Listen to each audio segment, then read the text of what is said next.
نحمد و نصلی علی رسول کریم فاما بعد فاعوذ باللہ من الشیطان الرجیم بسم اللہ الرحمن الرحیم۔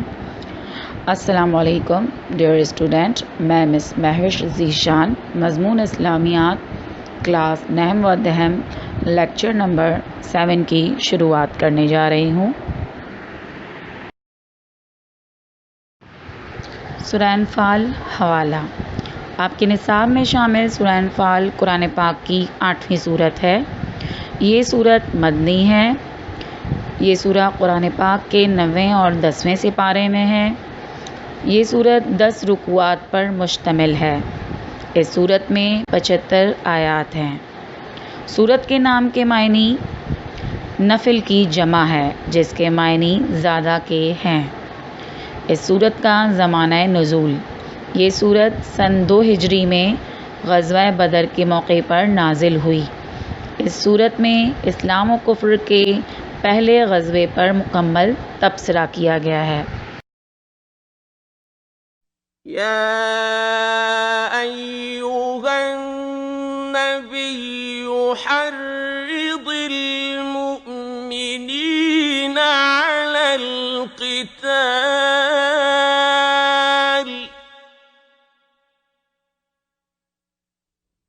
إن يكن منكم 20 صابرون يغلبوا 200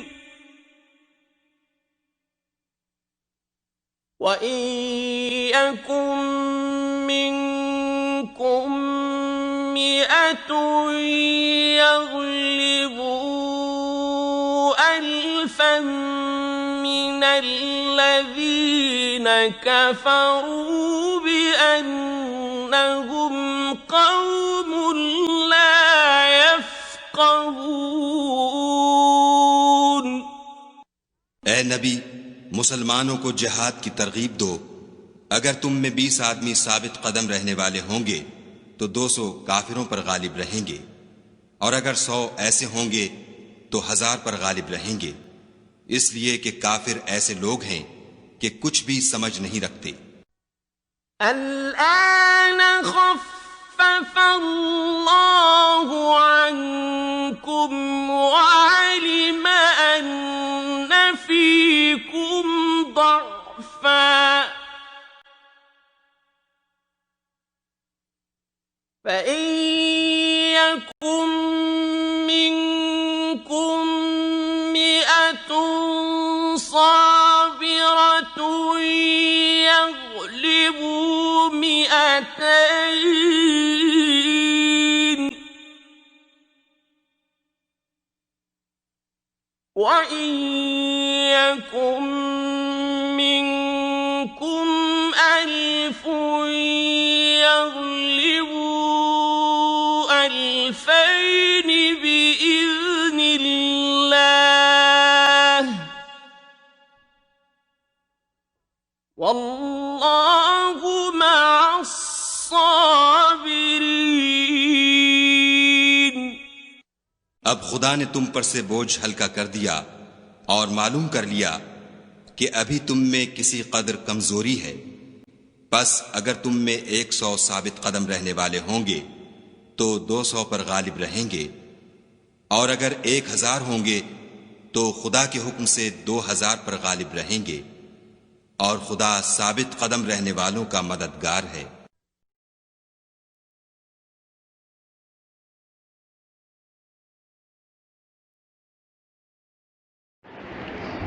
آیت نمبر 65 اور 66 کی تلاوت و ترجمہ آپ نے سنا۔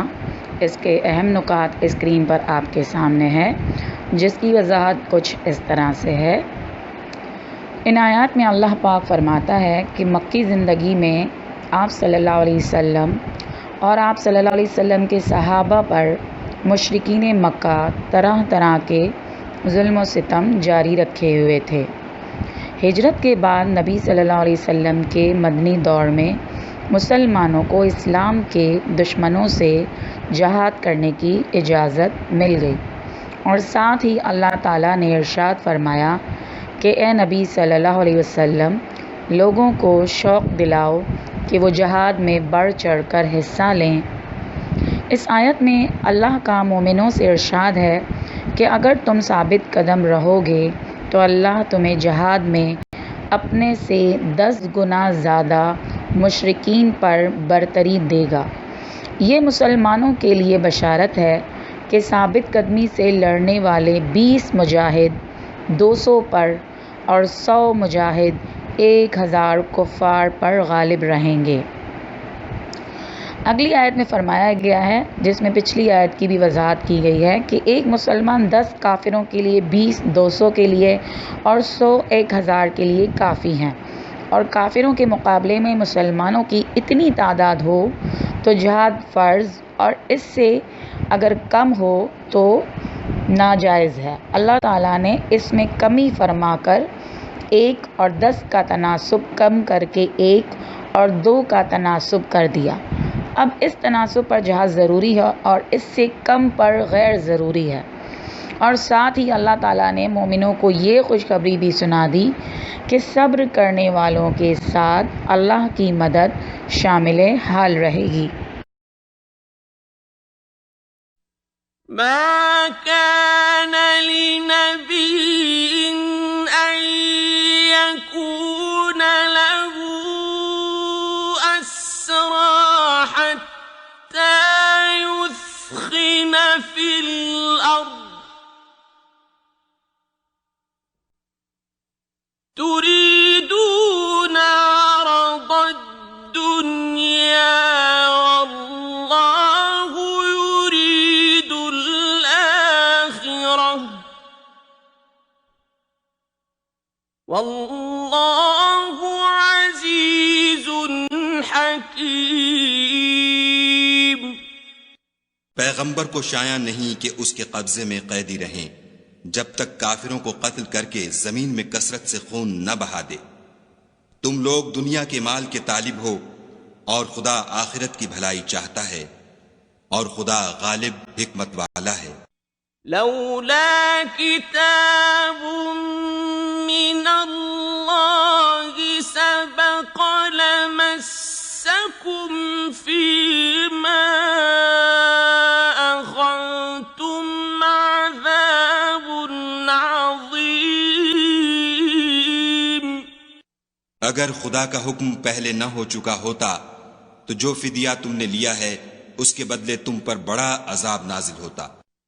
فَكُلُوا مِمَّا غَنِمْتُمْ حَلَالًا طَيِّبًا وَاتَّقُوا اللَّهَ إِنَّ اللَّهَ غَفُورٌ رَّحِيمٌ۔ تو جو مال غنیمت تمہیں ملا ہے اسے کھاؤ کہ وہ تمہارے لیے حلال طیب ہے، اور خدا سے ڈرتے رہو، بے شک خدا بخشنے والا مہربان ہے۔ آیت نمبر 67، 68 اور 69 آپ کے سامنے تلاوت و ترجمہ پڑھا گیا۔ ان آیات کے اہم نکات اسکرین پر آپ کے سامنے ہیں، جس کی وضاحت کچھ اس طرح سے ہے کہ غزوہ بدر میں اللہ تعالیٰ نے مسلمانوں کو فتح نصیب فرمائی اور کافروں کے سرداروں سمیت 70 مشرکین قیدی بنا لیے گئے۔ یہ کفر اسلام کا چونکہ پہلا معرکہ تھا، اس لیے ان کی بابت احکامات پوری طرح واضح نہیں تھے۔ چنانچہ مشاورت یہ طے پائی کہ ان قیدیوں کو فدیہ لے کر رہا کر دیا جائے اور اس مال سے آئندہ جنگ کی تیاری کی جائے۔ اس پر اللہ نے مسلمانوں کو تھوڑی سی تاکید فرمائی کہ تم تو دنیا کے فائدے چاہتے ہو، لیکن اللہ تعالیٰ آخرت کی بھلائی تمہارے لیے چاہتا ہے، لہٰذا بہتر یہ تھا کہ تم ان قیدیوں کو قتل کر دیتے۔ فدیہ لینا یا مشرکوں کو قتل کرنا زیادہ بہتر تھا، یہ اللہ ہی بہتر جانتا ہے۔ اگلی آیت میں کہا گیا ہے، چونکہ یہ ایک حقیقت ہے کہ مومن اپنی زندگی میں جو کچھ کرتا ہے وہ اس کی تقدیر میں پہلے سے لکھا ہوتا ہے، اور چونکہ نبی صلی اللہ علیہ وسلم نے فدیہ لے کر قیدیوں کو رہا کر دیا، اس پر اللہ تعالیٰ نے اس آیت میں فرمایا ہے کہ تم نے فدیہ لے کر ایک جائز کام کیا ہے، اگر ایسا نہ ہو تو فدیہ لینے کی وجہ سے تم پر بہت بڑا عذاب نازل ہوتا۔ آیت نمبر 69 میں فرمایا گیا ہے کہ اللہ تعالیٰ نے جنگ بدر میں فتح ملنے کے بعد مجاہدین کو جو مال غنیمت ملا، اس مال کو مجاہدین کے لیے جائز اور حلال قرار دیا ہے، اور ساتھ ہی اس بات کی بھی تاکید کی گئی ہے کہ اللہ سے ڈرتے رہو، کیونکہ اللہ ہی کی ذات غفور الرحیم ہے۔ یا ایھا النبی قل لمن فی ایدیکم من الاسراء یعلم اللہ فی قلوبکم خیرا یؤتکم خیرا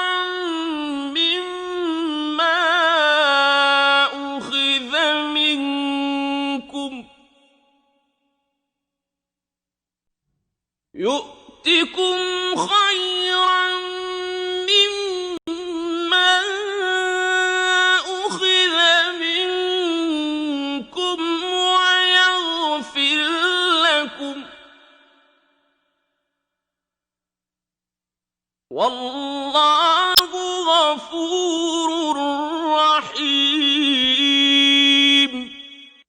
اے پیغمبر، جو قیدی تمہارے ہاتھ میں گرفتار ہیں ان سے کہہ دو کہ اگر خدا تمہارے دلوں میں نیکی معلوم کرے گا تو جو مال تم سے چھن گیا ہے اس سے بہتر تمہیں عنایت فرمائے گا اور تمہارے گناہ بھی معاف کر دے گا، اور خدا بخشنے والا مہربان ہے۔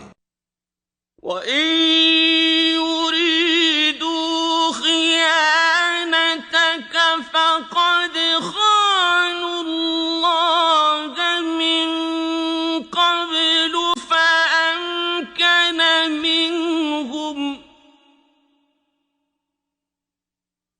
وَاللَّهُ عَلِيمٌ حَكِيمٌ۔ اور اگر یہ لوگ تم سے دغا کرنا چاہیں گے تو یہ پہلے ہی خدا سے دغا کر چکے ہیں، تو اس نے ان کو تمہارے قبضے میں کر دیا، اور خدا دانا حکمت والا ہے۔ آیت نمبر 70 اور 71 کا تلاوت و ترجمات کے سامنے پڑھا گیا۔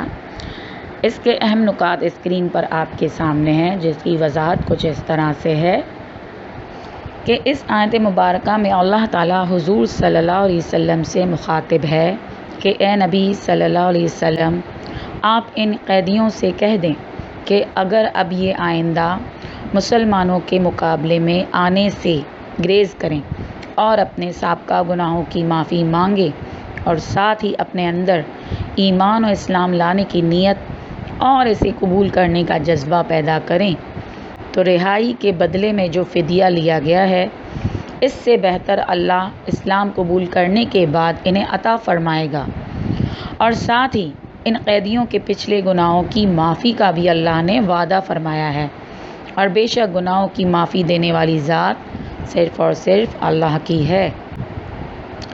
آیت نمبر 71 میں کہا گیا ہے کہ غزوہ بدر میں جو کفار بطور قیدی مسلمانوں کے قبضے میں آئے تھے وہ اللہ اور اللہ کے رسول صلی اللہ علیہ وسلم اور مسلمانوں کے کھلم کھلا دشمن تھے۔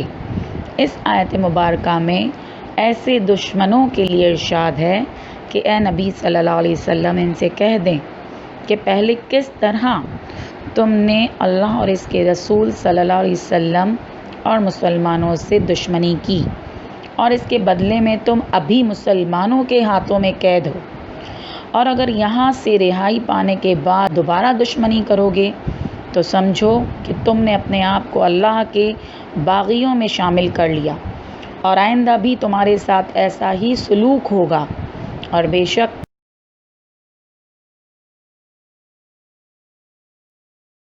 إن الذين آمنوا وهاجروا وجاهدوا بأموالهم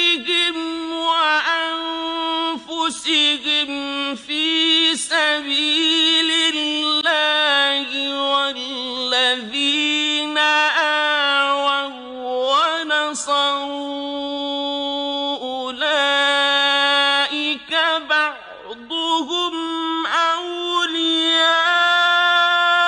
بعض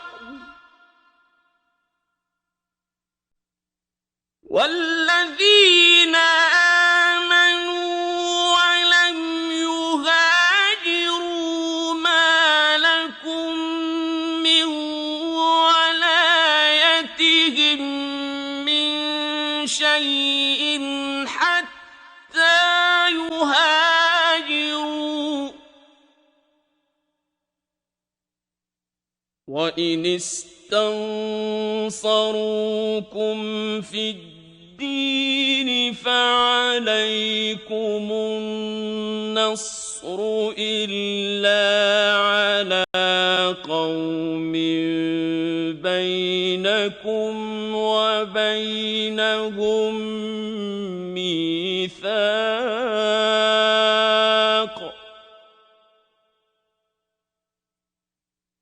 والله بما تعملون بصیر۔ جو لوگ ایمان لائے اور وطن سے ہجرت کر گئے اور خدا کی راہ میں اپنے مال اور جان سے لڑے وہ، اور جنہوں نے ہجرت کرنے والوں کو جگہ دی اور ان کی مدد کی وہ آپس میں ایک دوسرے کے رفیق ہیں۔ اور جو لوگ ایمان تو لے آئے لیکن ہجرت نہیں کی تو جب تک وہ ہجرت نہ کریں تم کو ان کی رفاقت سے کچھ سروکار نہیں، اور اگر وہ تم سے دین کے معاملات میں مدد طلب کریں تو تم کو مدد کرنی لازم ہے، مگر ان لوگوں کے مقابلے میں کہ تم میں اور ان میں صلح کا عہد ہو مدد نہیں کرنی چاہیے، اور خدا تمہارے سب کاموں کو دیکھ رہا ہے۔ والذین کفروا بعضهم اولیاء بعض إلا تفعلوه تكن فتنة في الأرض وفساد كبير۔ اور جو لوگ کافر ہیں وہ بھی ایک دوسرے کے رفیق ہیں، تو مومنو اگر تم یہ کام نہ کرو گے تو ملک میں فتنہ برپا ہو جائے گا اور بڑا فساد مچے گا۔ آیت نمبر 72 اور 73 کا تلاوت و ترجمہ آپ کے سامنے پڑھا گیا۔ اس کے اہم نکات اسکرین پر آپ کے سامنے ہیں، جس کی وضاحت کچھ اس طرح سے ہے کہ اس آیت کے شروع میں ان صحابہ کا ذکر ہے جنہوں نے مشرکین مکہ کے ظلم سے تنگ آ کر اللہ کے حکم سے مدینے کی طرف ہجرت کی اور مہاجرین کہلائے، اور یہ مہاجرین صحابہ رضی اللہ تعالی عنہ میں فضیلت کے حساب سے اول نمبر پر ہیں، اور مدینے کے جن صحابیوں نے ہجرت کر کے آنے والے صحابیوں کو پناہ دی اور ہر طرح سے ان کی مدد کی وہ انصار کہلائے، اور یہ انصار صحابہ فضیلت میں دوسرے نمبر پر ہیں۔ یہ مہاجرین اور انصار ایک دوسرے کے حمایتی اور مددگار ہیں۔ اس آیت مبارکہ کے دوسرے حصے میں صحابہ رضی اللہ تعالیٰ عنہ کی تیسری قسم کا ذکر کیا گیا ہے جو مہاجرین اور انصار کے علاوہ ہے۔ یہ مسلمان ہونے کے بعد اپنے ہی علاقوں اور قبیلوں میں مقیم رہے۔ ان کے لیے اس آیت مبارکہ میں یہ حکم ہے کہ جب تک کہ وہ ہجرت کر کے مدینہ منورہ نہ آ جائیں تب تک وہ مہاجرین اور انصار میں سے کسی بھی مدد کے مستحق نہیں ہیں۔ آیت نمبر 73 میں کہا گیا ہے کہ مومنوں کو اللہ کی جانب سے یہ حکم دیا جا رہا ہے کہ جس طرح کافر ایک دوسرے کے دوست اور حمایتی ہیں اور ایک دوسرے کی مدد کرتے ہیں، اس طرح تم بھی مسلمان ہونے کے ناطے اپنے دوسرے مسلمان بھائی کی مدد اور حمایت کرو، مشکل وقت میں ایک دوسرے کے کام آؤ۔ اسلام کی بنیاد پر تم اپنا واسطہ اور رابطہ صرف اپنے مسلمان بھائیوں کے ساتھ رکھو اور کفار کے ساتھ ختم کر دو، کیونکہ ہو سکتا ہے کہ اسلام میں آنے کے بعد اگر تم نے کفار کے ساتھ کسی بھی قسم کا رابطہ رکھا تو تم میں اور ان میں تفریق نہ ہو سکے گی، اور جس سے اسلام اور کفر بھی عام انسان کے لیے فرق کرنا مشکل ہوتا ہے، اور یہ بات کسی بڑے فساد اور فتنے کا پیش خیمہ بن سکتی ہے۔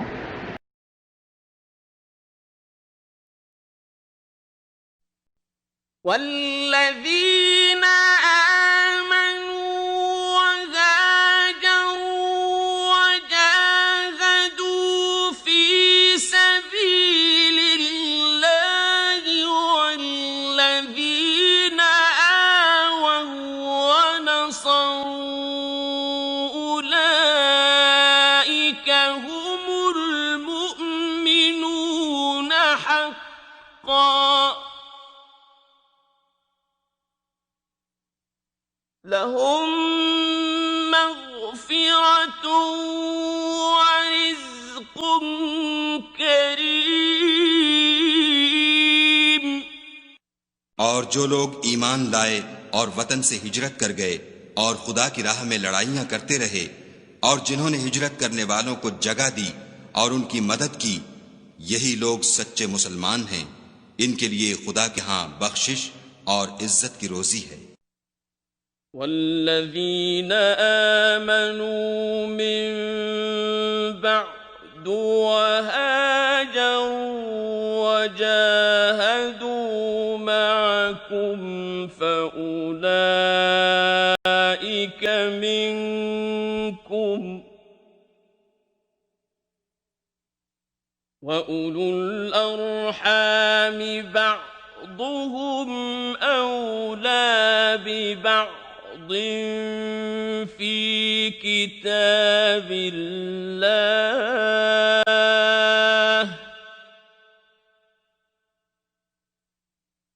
إن الله بكل شيء عليم۔ اور جو لوگ بعد میں ایمان لائے اور وطن سے ہجرت کر گئے اور تمہارے ساتھ ہو کر جہاد کرتے رہے، وہ بھی تمہیں میں سے ہیں، اور رشتہ دار خدا کے حکم کی روح سے ایک دوسرے کے زیادہ حقدار ہیں۔ کچھ شک نہیں کہ خدا ہر چیز سے واقف ہے۔ سورہ انفال کی آیت نمبر 74 اور 75 جو کہ اس سورہ کی آخری آیات ہیں، آپ کے سامنے تلاوت اور ترجمہ پڑھا گیا، جس کے اہم نکات اسکرین پر آپ کے سامنے ہیں، اور اس کی وضاحت کچھ اس طرح سے ہے۔ پچھلی آیات کا بھی تذکرہ اس میں ملتا ہے، جس میں فرمایا گیا ہے کہ ان آیات میں مہاجرین اور انصار کی فضیلت کا تذکرہ ہے۔ نبی صلی اللہ علیہ وسلم کی دعوت پر ایمان لانے والے اور دین کی خاطر تکلیفیں برداشت کرنے والے مکے کے صحابہ جنہوں نے اللہ کے حکم سے ہجرت کی، مدینہ تشریف لائے، مہاجرین کہلائے۔ مدینے کے صحابہ جنہوں نے مہاجرین صحابہ کی ہر طرح سے مدد کی، پناہ دی، اور دین کی سربلندی کے لیے جو صحابہ ساتھ ساتھ رہے، جہاد کی کوشش کرتے رہے، ان کو قرآن میں اللہ نے سچا مومن کہا ہے اور ان کے لیے بخشش اور جنت کی خوشخبری سنائی ہے۔ سورت کی آخری آیت میں ان لوگوں کا ذکر کیا ہے جنہوں نے حضور صلی اللہ علیہ وسلم کے ساتھ ہجرت نہیں کی تھی، بلکہ کچھ عرصے بعد وہ اسلام قبول کر کے اور ہجرت کر کے مدینہ تشریف لے گئے، یا دوسرے علاقوں میں رہنے والے جو بعد میں ایمان لائے اور اپنے علاقوں سے ہجرت کر کے مدینہ تشریف لے گئے اور نبی صلی اللہ علیہ وسلم کے ساتھ مل کر دین کی حمایت میں کفار سے جہاد کرتے رہے۔ ایسے لوگوں کے لیے بھی اس آیت میں ارشاد ہے کہ یہ بھی سچے مسلمان ہیں اور مہاجرین میں سے ہیں، اور ان کے مہاجرین اور انصار پر اور مہاجرین اور انصار کے ان پر ایک جیسے حقوق ہیں، اور بے شک جو کچھ ہو چکا، جو کچھ ہو رہا ہے اور آنے والے وقتوں میں جو کچھ بھی ہوگا، اس سے صرف اور صرف اللہ ہی کی ذات واقف ہے۔ صدق اللہ العلی العظیم۔ اسی کے ساتھ ہی ہماری سورہ انفال اور اس لیکچر کا اختتام ہوا۔ سننے اور دیکھنے کے لیے آپ کا بہت شکریہ۔ اللہ حافظ۔ ختم شد۔